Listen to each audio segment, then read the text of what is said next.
big night of racing at Tabcorp Park, Menangle on Saturday night. It is the semi-final night for the Alabar Breeders' Challenge for the 2-year-olds and also the 4-year-old mares. There's a couple of good support races as well with the running of the Golden Mile for the open class paces.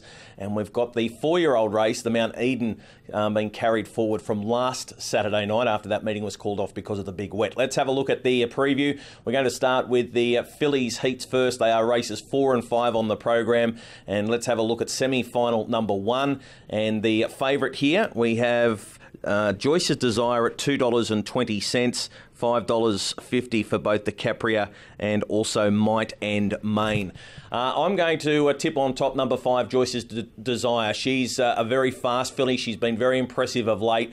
She's got that good gate speed and she should be able to cross. Not sure how tough she is, but if she's able to show that speed that we've seen from her previously, get across to Capria, that'll be the biggest challenge for her. But once she's able to find the top, I think in a semi-final there won't be all that many moves in the race. Once they find their position, they'll be pretty happy to settle down. And number 5, Joyce's Desire, is the way to go. Hardest to beat in the race is number 4, DiCapria.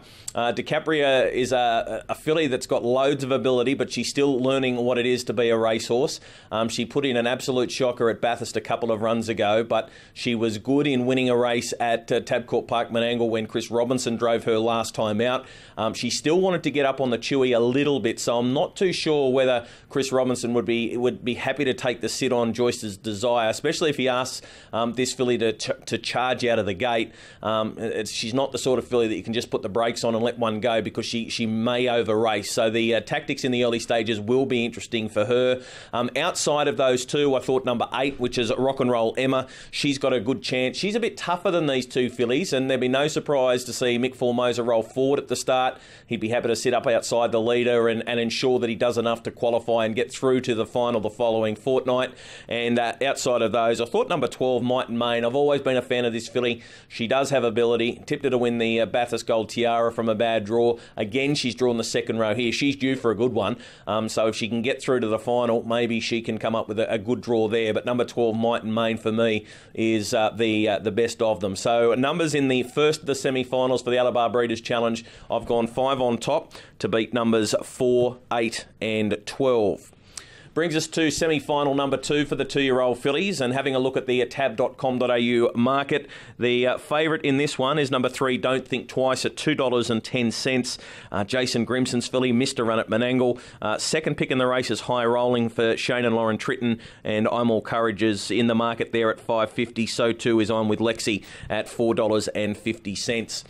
My tips in this one, I'm going with number 3, which is Don't Think Twice. Her form has been super. She was super impressive at a trial at Wagga. She went to the Breeders' Challenge heats at Young. Couldn't have been more impressive there. Obviously, the concern is the fact that she was scratched from the semi-final, from the heat, I should say, at Tabcorp Park, Menangle. Jason Grimson suggesting it was only a problem with a snotty nose. So he's happy that she's fine. And if we go on some of her strong performances, I think she is going to be mighty hard to beat. If the best Don't Think Twice stands up, I think she'll be winning. Hardest to beat number 2, High Rolling. Now, she's only just scraped through to the semi-finals.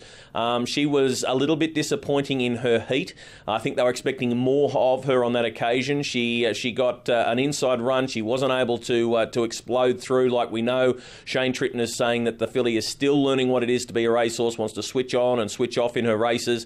The key to her is to get her to go from start to finish, and maybe, just maybe, they might look to change up with their tactics and go for an all-the-way win. If not in the semi-final, then maybe the final. Outside of those, I thought that the 1, I'm All Courage, should get a beautiful run from that very good barrier draw for Peter Trevor Jones and Matt Rue. She's a handy filly. She shouldn't have to do too much work from the draw, and you can see her getting a nice soft run on the inside and just having to run through to finish in the top 3 or 4 or the top 6 to get through to the semi-final. And outside of those, I thought the best of the rest might be number 5, I'm With Lexi.